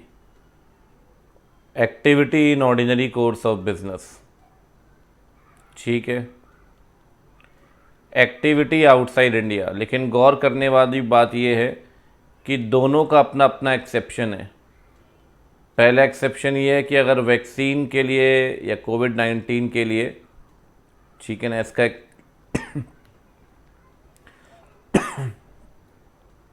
इसका एक्सेप्शन है, अगर वैक्सीन या फार्मा की बात करते हैं आप, फार्मास्यूटिकल की, फॉर कोविड-19, तो उसे CSR एक्सपेंडिचर मानेंगे, वो ऑर्डिनरी कोर्स ऑफ बिजनेस का पार्ट नहीं है, that will be counted as CSR expenditure. ठीक वैसे ही अगर किसी स्पोर्ट्स पर्सन की ट्रेनिंग हो रही है इंडिया से बाहर, वो एक्सेप्शन है सर, उसे CSR एक्सपेंडिचर मान लिया जाएगा। एक्सेप्शन में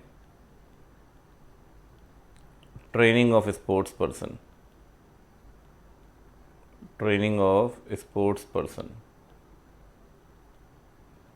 जो रिप्रेजेंट कर रहा है इंडिया को, जो रिप्रेजेंट कर रहा है स्टेट को या यूटी को, ठीक है। और किसे नहीं मानेंगे सर? देखिए, कहता है पॉलिटिकल पार्टी को जो भी कंट्रीब्यूशन देंगे, पहले भी पॉइंट था, याद होगा आपको, पॉलिटिकल पार्टी को दिया हुआ कोई भी कंट्रीब्यूशन CSR एक्सपेंडिचर नहीं कहलाएगा।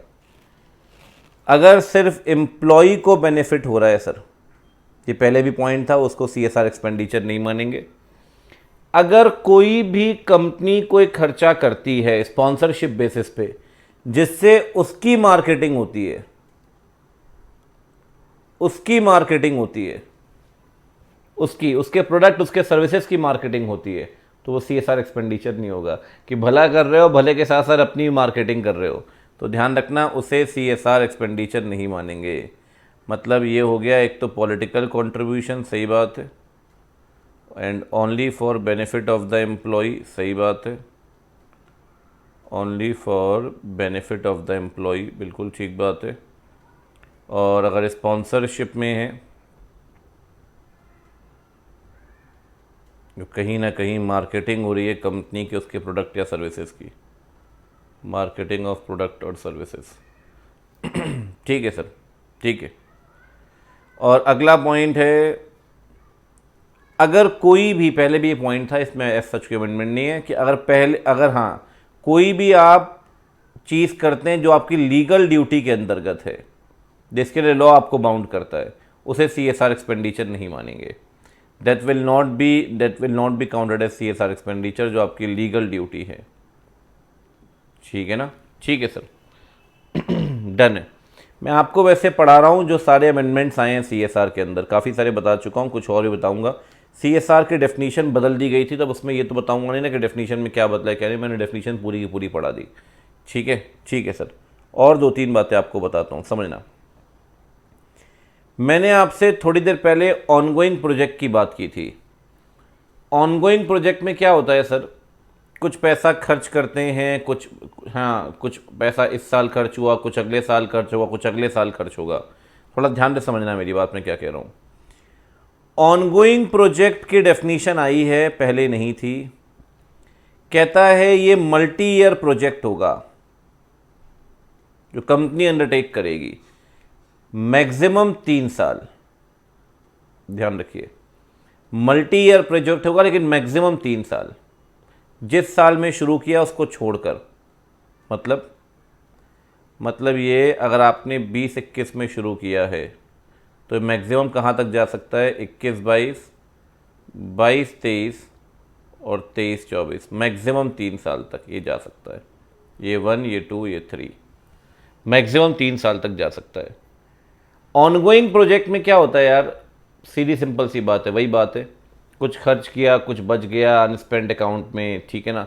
तो कहता है, पहली बात तो ऑनगोइंग प्रोजेक्ट को डिफाइन किया है कि ऑनगोइंग प्रोजेक्ट वो है जो मल्टी ईयर प्रोजेक्ट है, लेकिन मैक्सिमम जो उसकी टाइमलाइन होगी वो 3 साल की होगी। 3 साल जब काउंट करेंगे तो जिस साल शुरू किया उसे काउंट नहीं करेंगे, उसके बाद से 3 साल काउंट होंगे, ठीक है ना, ठीक है सर।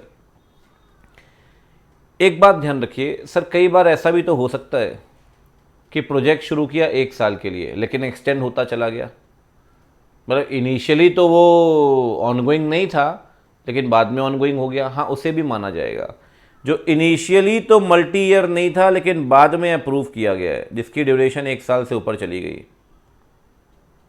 ठीक है ना, उसे भी मानेंगे। ठीक है सर, जो इनिशियली तो मल्टी ईयर प्रोजेक्ट नहीं था लेकिन बाद में अप्रूव किया गया है। सर मतलब मल्टी ईयर किसे मानेंगे? 1 साल से ऊपर लेकिन 3 साल तक। ऑनगोइंग प्रोजेक्ट वो है जो चलेगा 1 साल से ऊपर बट अप टू 3 ईयर्स। ठीक है सर, वो ऑनगोइंग प्रोजेक्ट है। तो सर ऑनगोइंग प्रोजेक्ट को डिफाइन किया है तो कोई तो इसका मतलब कोई तो ऑब्जेक्टिव होगा, ऑब्जेक्टिव है ना। ऑनगोइंग प्रोजेक्ट के बारे में ये ड्यूटी है कि बोर्ड मॉनिटर करेगा कि in case of ongoing project जो सीएसआर किया जा रहा है वो as per the approve timeline है या नहीं। समझ रहे हो आप? ईयर वाइज एलोकेशन हो रहा है या नहीं।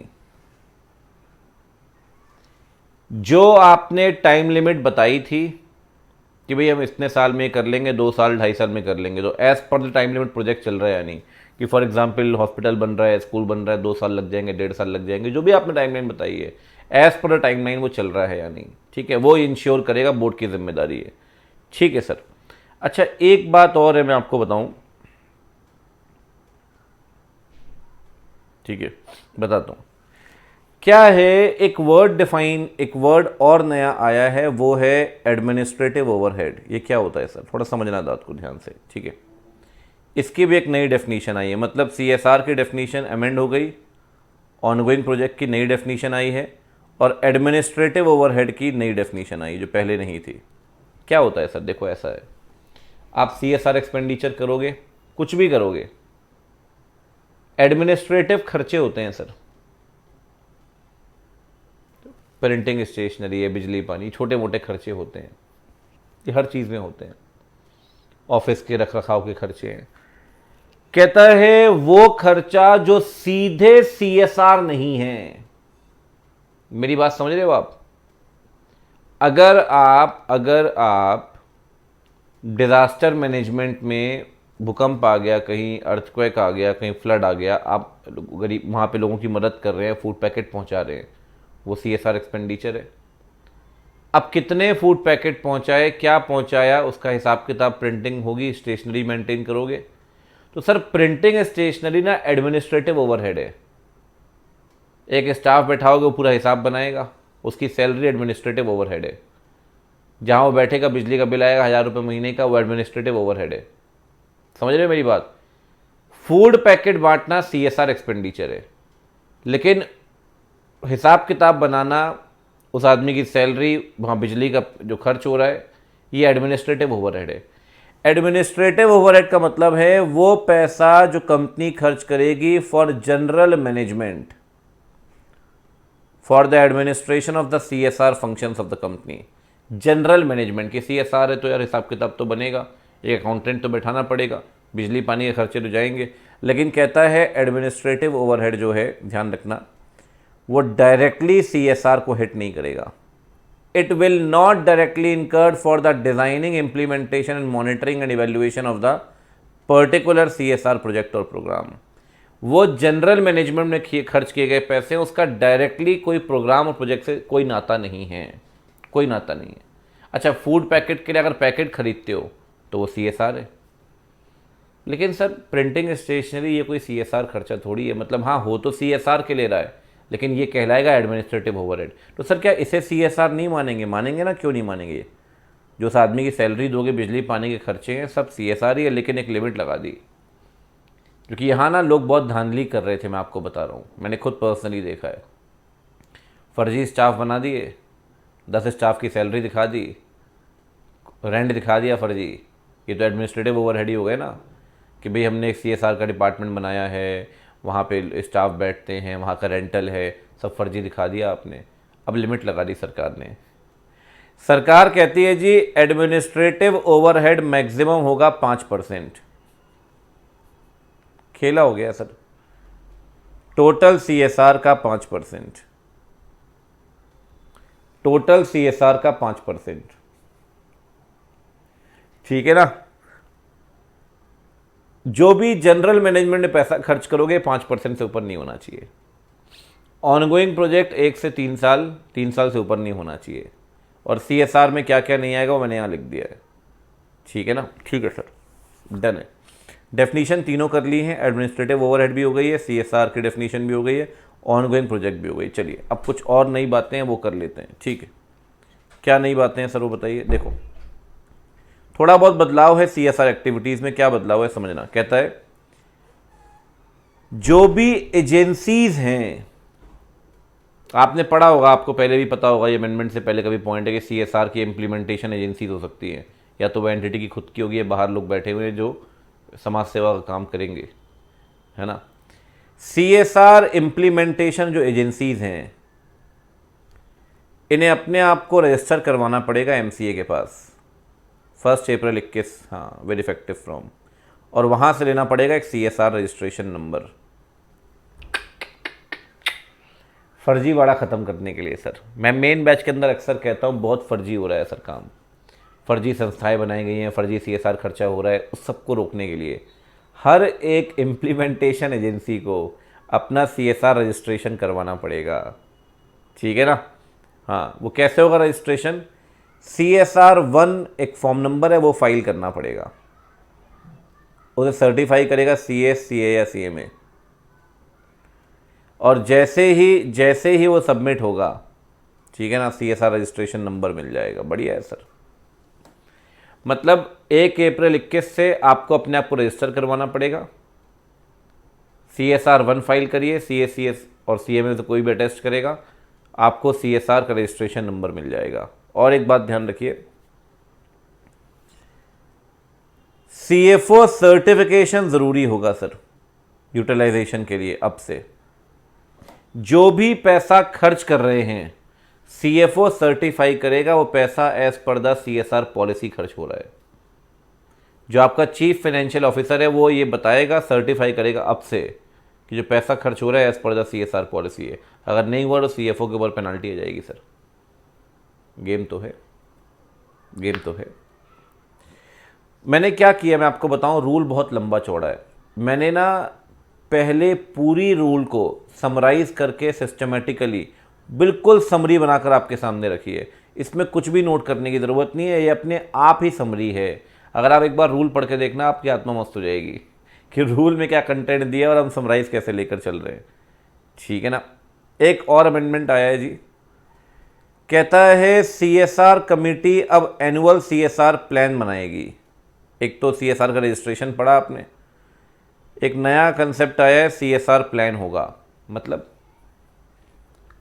कितना CSR खर्च करना है, कहाँ खर्च करना है, किस तरीके से एग्जीक्यूट करोगे, हाँ किस तरीके से आप उस पैसे को कहाँ खर्च करोगे, ठीक है। मतलब प्रॉपर तरीका, proper mode, proper procedure, proper execution, एक प्लान तो बनाओगे ना यार कि पूरे साल में अगर खर्च करने हैं इतने पैसे, पिछले 3 साल का एवरेज नेट प्रॉफिट का ये आया एवरेज, ये निकाला हमने CSR, अगर हमने 2 करोड़ रुपए खर्च करने तो कैसे खर्च करने, कब खर्च करने, कहाँ खर्च करने, ये कम से कम प्लान तो बनेगा।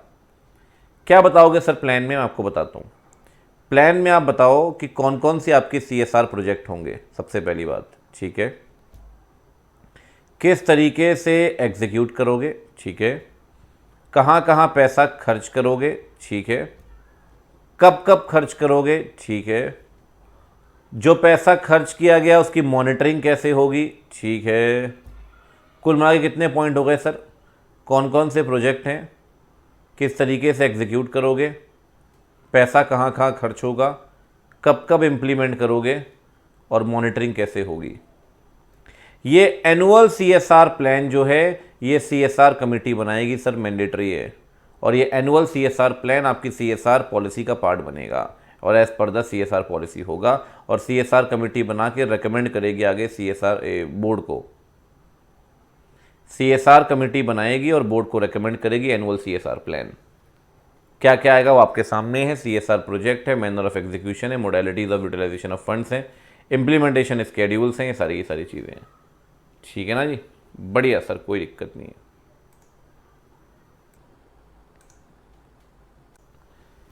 ठीक है ना। ये एक पॉइंट और है कि इम्पैक्ट असेसमेंट की डिटेल देनी होगी। ये क्या है सर, ये बाकी पॉइंट तो समझ में आ गया। इम्पैक्ट असेसमेंट क्या है बताता हूँ, ये भी नया पॉइंट है। क्या है सर ये? कहता है जी अगर आपके CSR प्रोजेक्ट में 1 करोड़ से ऊपर का खर्चा हो रहा है, 1 करोड़ से ऊपर का खर्चा, ठीक है ना, सही बात, हाँ, CSR प्रोजेक्ट में कहीं पर भी आपको लगता है 1 करोड़ से ऊपर फंड जाने वाला है और आपका एवरेज ऑब्लिगेशन, पूरी बात समझना, पिछले 3 साल में आपका एवरेज ऑब्लिगेशन है 10 करोड़ या उससे ऊपर का। मतलब मैं सिंपल आपको बताऊं, जो CSR एक्सपेंडिचर आपके सामने आता है ना पिछले 3 साल में, वो एवरेज 10 करोड़ है। पिछले 3 साल के एवरेज, मतलब साल में 10 करोड़ रुपए खर्च करने ही पड़ते हैं। ये CSR ड्यूटी है जो आपकी अब एक्सपेंडिचर करने की, ये करने ही करने हैं सर। अगर आपकी पिछले 3 साल में एवरेज वहां पर 10 करोड़ रुपए का ऑब्लिगेशन है, एवरेज 10 करोड़ रुपए का ऑब्लिगेशन है एवरेज, तो अगर आपके किसी भी CSR प्रोजेक्ट में, समझना बात को ध्यान से, किसी भी CSR प्रोजेक्ट में 1 करोड़ रुपए, 1 करोड़ रुपए या उससे ऊपर का जाना है पैसा। सर ये दोनों बातें थोड़ी समझ में नहीं आ रही हैं, बताता हूँ। पहली बात ये देखो, पिछले 3 साल में क्या एवरेज आपका एक्सपेंडिचर 10 करोड़ का है? क्या एवरेज ऑब्लिगेशन आपका 10 करोड़ का है? हाँ जी है। अब 10 करोड़ में ऐसा तो है नहीं ना एक ही जगह पैसा खर्च कर दोगे। हॉस्पिटल बनाया, स्कूल खोलाए, पेड़ पौधे लगाए, ये किया, वो किया, दुनिया जान की चीज़ें की। सही बात, बिल्कुल सही बात है, ठीक है ना। तो उस सिचुएशन में, उस केस में, वहाँ पे उस केस में, उस सिचुएशन में अगर आपने 10 करोड़ आपका पिछले 3 साल का एवरेज है कि 10 करोड़ रुपए आपकी ड्यूटी बनती है, ऑब्लिगेशन बनते ही है, जो निकालते हैं 3 साल का एवरेज नेट प्रॉफिट का 2%, वो 10 करोड़ आता ही है नॉर्मली। अगर आप उसमें से 2 करोड़ रुपए खर्च करना चाहते हैं जी हॉस्पिटल खुलवाने में, बाकी हर जगह 50-50 लाख रुपए खर्च करोगे, डिज़ास्टर मैनेजमेंट में, गरीब बच्चों के स्कूल में, ये वो सब 50-50 लाख रुपए। मेरी बात समझ रहे हो? आपका टोटल ऑब्लिगेशन हो गया 10 करोड़ रुपए। पिछले साल भी 10 करोड़ था, उसके पिछले साल भी एवरेज 10 करोड़ ही आता है, लेकिन इस प्रोजेक्ट में आप 2 करोड़ खर्च कर रहे हो। तो अगर किसी प्रोजेक्ट में 1 करोड़ या उससे ऊपर का, समझ रहे हो, ये वाला जो हॉस्पिटल का प्रोजेक्ट है, हॉस्पिटल का जो प्रोजेक्ट है, पहले ये चेक करो कि क्या पिछले 3 साल का एवरेज 10 करोड़ है, और अगर है तो क्या किसी प्रोजेक्ट में 1 करोड़ का आपने पैसा खर्च करना है। अगर करना है तो सर उसका करवाना पड़ेगा इम्पैक्ट असेसमेंट, मतलब मैंडेटरी है, मतलब चेक करवाओ सर, चेक करवाओ कि जो प्रोजेक्ट है वो सही है या नहीं। जो प्रोजेक्ट है, जो पैसा जहां खर्च कर रहे हो वो सही है या नहीं। किससे चेक करवाएंगे सर? एक इंडिपेंडेंट एजेंसी से,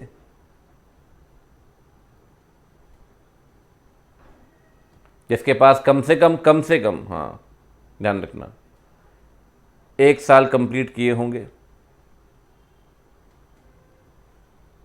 इम्पैक्ट स्टडी के, 1 साल का एक्सपीरियंस होगा। सर लॉ तो अभी आया है, तो 1 साल का एक्सपीरियंस कैसे होगा? ऐसा है, लॉ अभी आया है तो इम्पैक्ट स्टडी तो फिर होगी ना अगले साल, क्योंकि 2021 से लग रहा है, तो 2000 जब 21 ख़त्म होगा तभी तो इम्पैक्ट स्टडी होगी, तब तक 1 साल तो हो गए होंगे ना। अगर अभी आज संस्था बना लोगे, अगर आप इंडिपेंडेंट एजेंसी आज बना लोगे तो तब तक तो 1 साल ख़त्म भी हो जाएंगे। तो कह रहा है कम से कम 1 साल का एक्सपीरियंस होना चाहिए, वो आपका इम्पैक्ट असेसमेंट करेगी, और जो भी उसके आप पैसे वैसे दोगे, ऑब्वियस सी बात है, इम्पैक्ट असेसमेंट होगा तो पैसे भी दोगे उसको, जो भी उसकी फ़ीस वगैरह होगी, जो भी, ध्यान रखना, उसे CSR एक्सपेंडिचर मानेंगे। अगर वो इंडिपेंडेंट एजेंसी आपसे 5 लाख रुपए लेती है तो वो CSR एक्सपेंडिचर है, लेकिन अगेन उस पर भी लिमिट है कि वो 5% से ऊपर नहीं होनी चाहिए, या 50 लाख रुपए which ever is lower. Maximum 50 lakh रुपए भी मानेंगे सर,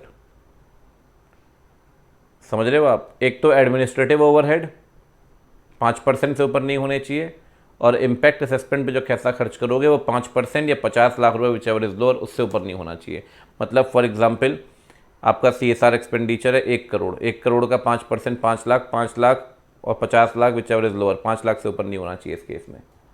समझ में आ रहा है ये इम्पैक्ट असेसमेंट क्या है? इम्पैक्ट असेसमेंट कहता है सर आपका पिछले 3 साल में एवरेज ऑब्लिगेशन है 10 करोड़ का, अगर आप किसी प्रोजेक्ट में 1 करोड़ रुपये उससे ऊपर खर्च कर रहे हैं, इम्पैक्ट असेसमेंट कराइए इंडिपेंडेंट एजेंसी से। उसके बाद 1 साल का एक्सपीरियंस होगा, जो भी पैसा खर्च करेंगे CSR एक्सपेंडिचर है, लेकिन मैक्सिमम जो पैसा खर्च होगा वो 5 लाख रुपये, sorry 5% of the CSR expenditure या 50 लाख रुपये विच एवर इज लोअर, उससे ऊपर नहीं होना चाहिए। ठीक है सर, डन हो गया, ये भी डन है। और कहता है इम्पैक्ट असेसमेंट किसका पार्ट बनाएंगे? एनुअल एक्शन प्लान का। ठीक है सर, एनुअल एक्शन प्लान में 6 चीज़ें आएंगी: CSR प्रोजेक्ट एग्जीक्यूशन, पैसा कहाँ खर्च होगा, कब कब करोगे इम्प्लीमेंटेशन, मॉनिटरिंग कैसे होगी, इम्पैक्ट असेसमेंट। ठीक है सर, ध्यान रखना प्लान कभी भी चेंज कर सकते हो आप, कभी भी। CSR कमेटी के बोलने पर कोई दिक्कत नहीं, और जस्टिफिकेशन देखना होगा, मतलब प्लान कैन बी ऑल्टर्ड। ठीक, डन सर। और क्या अमेंडमेंट है सर? और कोई बड़ा अमेंडमेंट है नहीं, बस 1-2 छोटी सी चीज़ें हैं। कहता है सर CSR अगर कैपिटल एसेट वगैरह एक्वायर करते हो, सही बात, कोई स्कूल हॉस्पिटल बिल्डिंग बनवाई है आपने, है तो आपकी, है तो कैपिटल एसेट आपकी, तो कह रहा है सर कैपिटल एसेट बनाओ, कोई दिक्कत नहीं है, CSR एक्सपेंडिचर काउंट करेंगे, लेकिन ध्यान रखना वो जो एसेट होगी या तो कोई सेक्शन 8 कंपनी चला रही होगी, या कोई ट्रस्ट या कोई बेनिफिशियरी इसके बेनिफिट में होगी, वो आप नहीं होल्ड करके रखोगे। होल्ड, या तो कोई सेक्शन 8 कंपनी चला रही होगी, कोई ट्रस्ट चला रही होगी, कोई बेनिफिशियरी चला रहा होगा, मतलब पोजीशन उसकी होनी चाहिए। ओनरशिप भले आपके पास हो, कोई दिक्कत नहीं, पोजीशन उसके पास होनी चाहिए। ऐसा नहीं है हॉस्पिटल बना दिया और खुद ही सब कुछ चला रहे हो, आप अपने खुद के एम्प्लॉय का इलाज चल रहा है, ऐसा नहीं है सर। अगर आपने हॉस्पिटल बनाया है तो पोजीशन किसी सेक्शन 8, किसी ट्रस्ट, किसी बेनिफिशियरी के पास होनी चाहिए। सही बात, डन है सर, कोई दिक्कत नहीं है। एक आखिरी पॉइंट ये है कि वेबसाइट जो होगी, वेबसाइट में CSR कमेटी का कंपोजिशन बताओगे, CSR पॉलिसी बताओगे और प्रोजेक्ट बताओगे। ठीक है ना, 3 बातें बतानी पड़ेगी वेबसाइट में। CSR कमेटी में कौन कौन से लोग हैं, CSR पॉलिसी में क्या क्या है, और प्रोजेक्ट कौन कौन से अप्रूव किए हैं बोर्ड ने, वो बताओगे। कुल मिला के ये अमेंडमेंट है CSR का, बस इतना ही अमेंडमेंट है CSR का। ठीक है ना, हाइप बहुत है सर, कुछ भी नहीं है, मैं आपको कह रहा हूँ, बिल्कुल मैं आपको कह रहा हूँ, बिल्कुल सिंपल है। हमने बिल्कुल सिंपल तरीके से नोट भी किया है। इसमें आप कितनी भी प्रिसाइज नोटिंग करें, इससे ज़्यादा प्रिसाइज नोटिंग होगी नहीं। ठीक है ना, बस अंडरलाइन और हाईलाइट करते चलना, कोई दिक्कत नहीं है। ठीक है ना, डन है सर। एक आखिरी अमेंडमेंट है, अमेंडमेंट नंबर 15, जो ऑडिटर के अंदर आया है, ये वाला अमेंडमेंट। आपको पता है ऑडिटर को अपनी रिपोर्ट में बहुत सारी चीज़ें बतानी पड़ती हैं, आपको शायद याद होगा।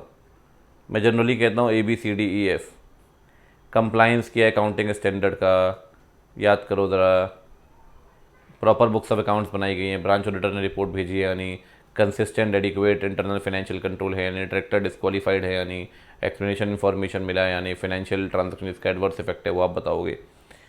फिर इसमें और भी 2-3 पॉइंट और भी थे। IPL मतलब IPL में पैसा ट्रांसफ़र किया है यानी, याद करो, पेंडिंग लिटिगेशंस, ठीक है ना, प्रोविज़न फॉर लॉसेस, ये सब आप बताएंगे। इसमें 2 पॉइंट और ऐड हो गए हैं सर, कहता है 2 बातें और बताइए। क्या बताएं सर? सबसे पहले आप बताएं कि क्या कंपनी ऐसा अकाउंटिंग सॉफ्टवेयर इस्तेमाल कर रही है जिसमें ऑडिट ट्रेल का फीचर है, जिसमें ऑडिट ट्रेल का फीचर है। ऑडिट ट्रेल मतलब इसमें कुछ तो एविडेंसेस, सपोर्टिव एविडेंसेस, डॉक्यूमेंट्स तो रहेंगे सर चेक करने के लिए। ट्रेल समझते हो ना आप? सही बात, मतलब कोई ट्रांजैक्शन हो तो सपोर्ट में उसके एविडेंसेस तो होने चाहिए। दूसरी बात, क्या मैनेजमेंट ने रिप्रेजेंट किया है, क्या रिप्रेजेंट किया जी, कि जो भी, हाँ, दैट कोई भी पैसा एडवांस और लोन नहीं दिया गया, इन्वेस्ट या रिसीव नहीं किया कंपनी ने, other than disclosed in books of account, notes to accounts. और क्या वो रिप्रेजेंटेशन मटेरियल में स्टेटेड है? ऑडिटर बताएगा। क्या बताएगा कि क्या मैनेजमेंट ने एक एक पैसा बताया है, किस चीज़ का पैसा बताया है, जो लोन दिए मैनेजमेंट ने, जो पैसा एडवांस दिया है, जो पैसा इन्वेस्ट किया है, जो पैसा रिसीव किया है, क्या मैनेजमेंट ने सब बताया है? क्या मैनेजमेंट ने आपको डिस्क्लोजर दिया है? ठीक है ना। अगर कोई डिस्क्लोज़र छुपाया है आपसे तो आप बताइए, आप बताइए, ठीक है ना, सही बात। मतलब एक एक पैसा जो लोन दिया है, जो एडवांस दिया है, इन्वेस्ट किया है या रिसीव किया है, वो आपने नोट्स टू अकाउंट्स में बताया होगा मैनेजमेंट ने।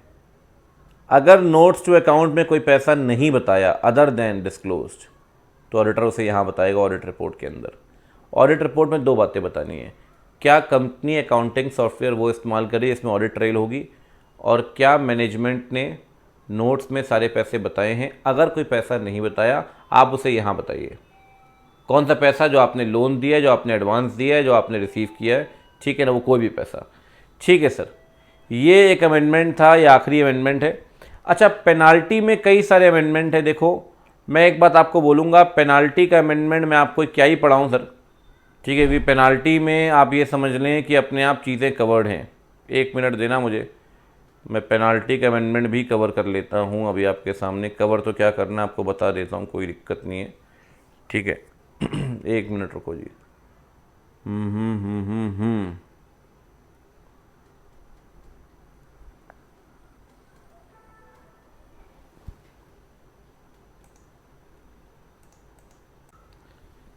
देखिए जी, पेनाल्टी में क्या बदलाव है मैं आपको बताऊं। ये देखिए, इन सारी पेनाल्टीज़ में चेंजेस है, मैंने आपसे स्टार्टिंग में भी कहा होगा। तो ये सारी की सारी पेनाल्टी में जो भी चेंजेस हुए हैं, ध्यान रखिए, ठीक है ना। हाँ, वो सारे के सारे चेंजेस आपके सामने रखे हैं, रिवाइज पेनाल्टी सारी चीज़ें। हम इसे पढ़ेंगे क्या सर, पढ़ने की ज़रूरत भी नहीं है। तो पेनाल्टी में क्या याद करवाऊँ मैं आपको, ये मैं अपने टेलीग्राम चैनल में शेयर कर दूंगा, आप इससे पेनाल्टी आसानी से ध्यान रख सकते हैं, कोई दिक्कत नहीं है, ठीक है ना। ये जितनी भी पेनाल्टीज़ में चेंज है वो आपके सामने रखे हुए हैं। कुल मिला के वो 15 अमेंडमेंट और ये 16वां अमेंडमेंट पेनाल्टी का, ये 16 अमेंडमेंट पढ़ लीजिए, काफ़ी है आपके लिए, कहीं कोई दिक्कत नहीं, बड़े आसानी से आप ये एग्ज़ाम क्लियर कर लेंगे। मतलब जो भी आपका अमेंडमेंट रेलेवेंट है इसके लिए वो मैंने आपको बता दिया है। मतलब इसके लिए अब परेशान होने की ज़रूरत नहीं है, अमेंडमेंट क्या है और क्या नहीं है, बिल्कुल मैंने सारे अमेंडमेंट्स कवर करवा दिए, ठीक है। नोट्स आप मेरे टेलीग्राम चैनल से डाउनलोड कर लेना, सी अंकित ओबरॉय से। आपसे मिलते हैं, ठीक है, अगले वीडियो के अंदर। Bye bye, take care, see you.